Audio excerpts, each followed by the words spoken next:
করতে হবে। শুধু কোরআনুল কারীম তিলাওয়াত করলেই চলবে না, কোরআনুল কারীম বুঝতে হবে। পারবো তো ইনশাআল্লাহ? কোরআনুল কারীমের প্রতি আমাদের চতুর্থ নম্বর দায়িত্ব হলো এই কোরআনের দাওয়াত মানুষের কাছে ছড়িয়ে ছিটিয়ে দিতে হবে। নবী করিম সাল্লাল্লাহু আলাইহি ওয়াসাল্লাম বলেন, মান ক্বালা বিহি সাদাকা, এই কোরআন দিয়ে যারা কথা বলে তাদের কথা অবশ্যই সত্য কথা। ওয়ামান আমিলা বিহি উজরা, এই কোরআন দিয়ে যারা আমল করে তারা তাদের আমলের পরিপূর্ণতা পাবে। ওয়ামান হাকামা বিহি আদালা, এই কোরআন দিয়ে যারা বিচার ফয়সালা করে তাদের বিচার অবশ্যই ন্যায্য বিচার হবে। ওয়ামান দাআ ইলাইহি হুদিয়া ইলা সিরাতিন মুস্তাকিম, আর এই কোরআন দিয়ে যারা মানুষকে আহ্বান করে, মানুষকে ডাকে, তারা তো অবশ্যই সঠিক পথেই ডাকে, অর্থাৎ সিরাতে মুস্তাকিমের পথেই ডাকে। সুবহানাল্লাহ বলবেন না? তাহলে আজকে থেকে আমাদের এই চিন্তা এবং চেতনা নিতে হবে যে কোরআনুল কারীম আমরা পেয়েছি, এই কোরআনুল কারীমের প্রতি আমাদের দায়িত্ববান হতে হবে। কোরআনুল কারীম বেশি বেশি পড়তে হবে, কোরআন অনুযায়ী আমল করতে হবে, এবং কি সমাজের কাছে এই কোরআনের দাওয়াত মানুষকে ছড়িয়ে ছিটিয়ে দিতে হবে। তারপর ইনশাআল্লাহ এই যে আজকের এই মাদ্রাসার মাহফিল, মাদ্রাসার মধ্যে কি শেখানো হয়? কোরআন শেখানো হয়, হাদিস শেখানো হয়, ঠিক কিনা বলেন? এই শেখানোর মাধ্যমে আমাদের সন্তানাদিরা তারা কোরআন শিখছে, তাদের কাছ থেকে মুরব্বিয়ানে কেরামরা কোরআন শিখছে, তারা এক সময় মসজিদের ইমাম হয়, কারি সাহেব হয়, তারা যখন ভালো আলেম হয় তখন তারা সমাজে যখন দাওয়াত দেয় তখন মানুষটাও সিরাতে মুস্তাকিমের পথে আসে, ঠিক কিনা? আসুন, এই কোরআনুল কারীম আল্লাহ রাব্বুল আলামিন আমাদেরকে দিয়েছেন। এই কোরআনুল কারীম হচ্ছে জ্ঞানের উৎস। আল্লাহ রাব্বুল আলামিন জ্ঞানকে দুই ভাবে ভাগ করেছেন, একটি হলো আল ইলমুল ওয়াহি, আরেকটি হচ্ছে গায়রুল ওয়াহি। ইলমুল ওয়াহি যেটি পয়গম্বরদেরকে আল্লাহ রাব্বুল আলামিন যা দিয়েছেন, যে ইলমটি দিয়েছেন সেটি হচ্ছে ইলমুল ওয়াহি। আর মানুষকে আল্লাহ সুবহানাহু ওয়া তাআলা যে জ্ঞানটি দিয়েছেন সেটি হচ্ছে গায়রুল ওয়াহি। কোরআন কারীমের মধ্যে আল্লাহ রাব্বুল আলামিন বলেন, ওয়া মা উতীতুম মিনাল ইলমি ইল্লা কলিলা, আর আমার পক্ষ থেকে তোমাদেরকে যে জ্ঞানটি দেওয়া হয়েছে তা খুবই সামান্যতম জ্ঞান। সুবহানাল্লাহ, কেমন সামান্যতম জ্ঞান? যদি সাগরের মধ্যে কোনো পাখি তৃষ্ণার্ত হয়ে পানি খাওয়ার জন্য তার ঠোঁট দুটি ভিজিয়ে পানি খেতে চায়, সে যতটুকু পানি পান করবে তার ঠোঁট থেকে যখন একটি ফোঁটা পানিতে পড়বে, সেই সমপরিমাণ মুফাসসিরিনে কেরামরা বলছেন যে সেই সমপরিমাণ মানুষকে আল্লাহ সুবহানাহু ওয়া তাআলা জ্ঞান দান করেছেন। অথচ দেখুন মানুষরা এই জ্ঞান পেয়ে কোথায় থেকে কোথায় চলে গিয়েছে। গরু গাড়ি থেকে রকেট পর্যন্ত, টেলিগ্রাফ থেকে নিয়ে ট্যাক্সি পর্যন্ত চলে গিয়েছে। শুধু তাই না, বর্তমান বিজ্ঞানীরা ডিজিটাল যুগে এসে এমন একটি যন্ত্র আবিষ্কার করেছে যে যন্ত্রটির নাম হচ্ছে স্যাটেলাইট। আপনারা জানেন দুনিয়ার এক জায়গা থেকে অন্য জায়গায় নিউজ ক্যাপচার হচ্ছে, নিউজ মনিটরিং হচ্ছে, কোন জায়গায় কি হচ্ছে তা আমরা মুহূর্তের মধ্যেই জানতে পাচ্ছি। অথচ এই স্যাটেলাইটটি কার তৈরি? মানুষের তৈরি। অথচ আল্লাহ সুবহানাহু ওয়া তাআলা বললেন, ওয়া মা উতীতুম মিনাল ইলমি ইল্লা কলিলা, আমি মানুষকে খুবই সামান্যতম জ্ঞান দিয়েছি। অথচ মানুষ এই সামান্যতম জ্ঞান পেয়ে কোথায় থেকে কোথায় চলে গিয়েছে। সুবহানাল্লাহ বলবেন না? তো যিনি আমাদেরকে এই সামান্যতম জ্ঞান দিলেন সেই আল্লাহ সুবহানাহু ওয়া তাআলার জ্ঞানের ভান্ডার কত বেশি তা অকল্পনীয়।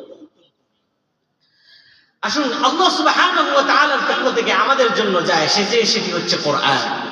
কোরআন কারীমের মধ্যে আল্লাহ রাব্বুল আলামিন বলেন, ক্বাদ জাআকুম মিনাল্লাহি নূরুন ওয়া কিতাবুম মুবিন। আল্লাহ সুবহানাহু ওয়া তাআলা বলছেন যে আমার পক্ষ থেকে তোমাদের জন্য যা এসেছে তা হলো একখানা কিতাব আর নূর। এখানে নূর মানে মুফাসসিরিনে কেরামরা বলেন যে মুহাম্মদুর রাসূলুল্লাহ সাল্লাল্লাহু আলাইহি ওয়াসাল্লামকে বোঝানো হয়েছে। তাহলে এই কোরআনুল কারীম আমাদের জন্য এসেছে, তার কারণ হলো আমরা যাতে হেদায়েতের দিশা পাই, হেদায়েতের রাস্তা যেন আমরা পাই। আল্লাহ সুবহানাহু ওয়া তাআলা এই কোরআনুল কারীম আমাদেরকে দিলেন যাতে মানুষ যাতে অশ্লীলতা থেকে, বেহায়াপনা থেকে, মন্দ কাজ থেকে যাতে দূরে সরে আসতে পারে। এখন আমরা যদি এই কোরআনুল কারীমকে যদি সহিহ শুদ্ধ করতে পারি তাহলে আমাদের নামাজটা সহিহ শুদ্ধ হবে। আর নামাজটাকে যদি আমরা সুন্দর করে পড়তে পারি, সহিহ শুদ্ধ করে পড়তে পারি, তাহলে আল্লাহ সুবহানাহু ওয়া তাআলা সমাজ থেকে যত ধরনের বেহায়াপনা, যত ধরনের অশ্লীলতা, সমস্ত অশ্লীলতা দূর করে দেবেন। নবী করিম সাল্লাল্লাহু আলাইহি ওয়াসাল্লামের কাছে আল্লাহ সুবহানাহু ওয়া তাআলা দ্বিতীয় নম্বর যে বৈশিষ্ট্য বললেন তা বলছেন যে ওয়া আকিমিস সালাহ, নামাজ প্রতিষ্ঠা করতে হবে। মুমিনদের প্রথম নম্বর গুণ হচ্ছে যারা নামাজ খুশুর সাথে আদায় করে। কোরআনুল কারীমের মধ্যে আল্লাহ সুবহানাহু ওয়া তাআলা তিনি কি চমৎকার ভাবে বলছেন, ক্বাদ আফলাহাল মুমিনুন আল্লাযীনা হুম ফী সালাতিহিম খাশিউন। আল্লাহ সুবহানাহু ওয়া তাআলা মুমিনদের গুণাবলী বলতে গিয়ে প্রথম নম্বর যে গুণাবলীটি এনেছেন সেটি হচ্ছে ক্বাদ আফলাহাল মুমিনুন, অবশ্যই অবশ্যই মুমিনরা সফলকাম হয়েছে। কারা সফলকাম হয়েছে? আল্লাযীনা হুম ফী সালাতিহিম খাশিউন, যারা নামাজের মধ্যে বিনয় এবং বিনম্রতার সাথে পড়েছে। সুবহানাল্লাহ বলবেন না? তাহলে এই কোরআনুল কারীম থেকে আমরা যেটি শিখতে পেলাম সেটি হচ্ছে প্রথম নম্বর এই কোরআনুল কারীম সহিহ শুদ্ধ করব, দ্বিতীয় নম্বর নামাজটাকে প্রতিষ্ঠিত করব, নামাজ কায়েম করব, নামাজটাকে খুশু খুজুর সাথে আদায় করব। পারবো তো ইনশাআল্লাহ? যদি মুমিন বান্দাদের অন্তর্ভুক্ত হতে চাই তাহলে প্রথম নম্বর গুণাবলী কি? সালাতটা হতে হবে খুশু খুজুর সাথে। সালাতটা কিসের সাথে হতে হবে? খুশু খুজুর সাথে আদায় করতে হবে। আমরা যখন নামাজ পড়ি সেই নামাজটা যখন আমরা পড়ি, তিলাওয়াত করি, আল্লাহ সুবহানাহু ওয়া তাআলা আমাদের নামাজটা যখন আমরা তিলাওয়াত করি, এই তিলাওয়াতটি শুনে আল্লাহ সুবহানাহু ওয়া তাআলা খুশি হন এবং সেই বান্দাদেরকে জবাব দিতে থাকেন। সুবহানাল্লাহ। যখন আমরা নামাজের মধ্যে দাঁড়িয়ে বলি আলহামদুলিল্লাহি রাব্বিল আলামিন, সমস্ত প্রশংসা আল্লাহ সুবহানাহু ওয়া তাআলার, যিনি গোটা জগৎটাকে সৃষ্টি করেছেন।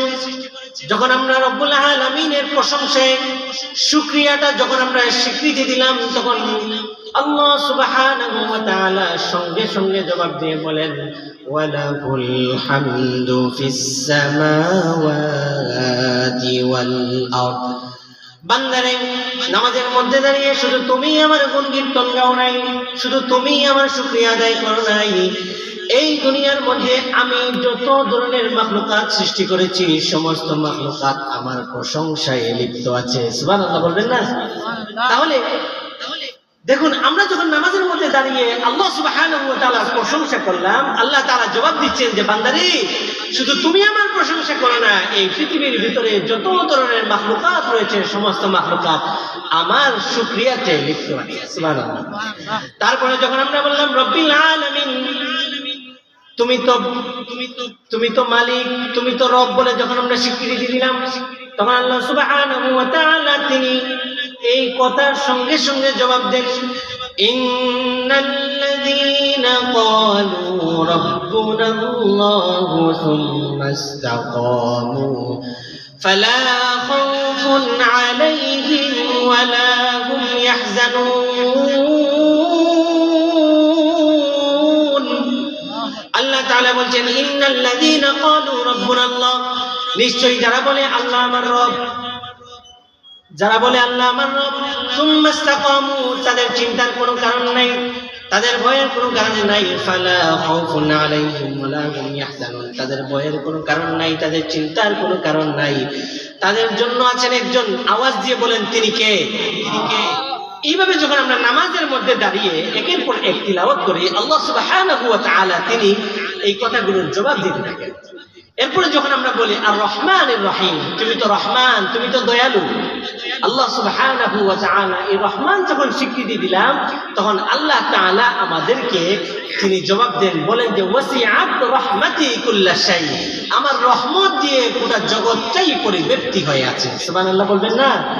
তাহলে দেখুন আল্লাহ সুবহানাহু ওয়া তাআলা এইভাবে যখন আমরা নামাজের মধ্যে দাঁড়িয়ে বলি, তখন আল্লাহ তাআলা আমাদেরকে জবাব দেন।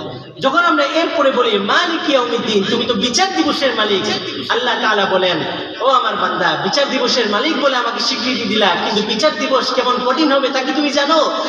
আল্লাহ সুবহানাহু ওয়া তাআলা সঙ্গে সঙ্গে জবাব দেন ওয়া মা আদরাকা মা ইয়াউমুদ্দিন, সুম্মা মা আদরাকা মা ইয়াউমুদ্দিন।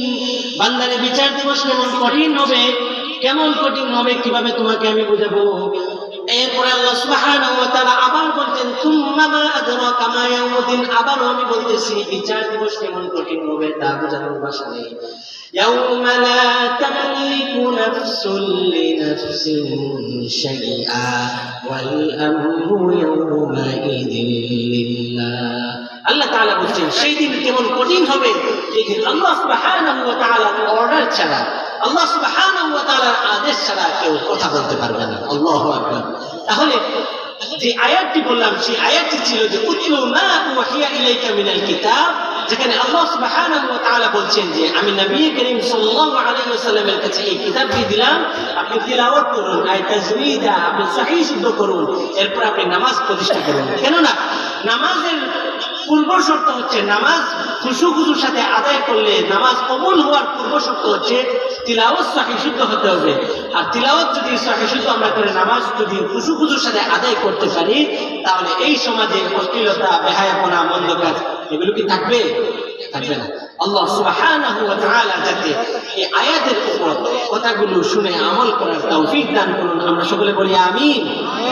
আমি তো ছাত্র মানুষ হিসেবে অল্প কিছু কথা বলেছি, যোগ্যতা নাই, ইলম নাই, এরপরে শুধুমাত্র আপনাদের দোয়া নেওয়ার জন্য অল্প কিছু সময় কথা বলেছি।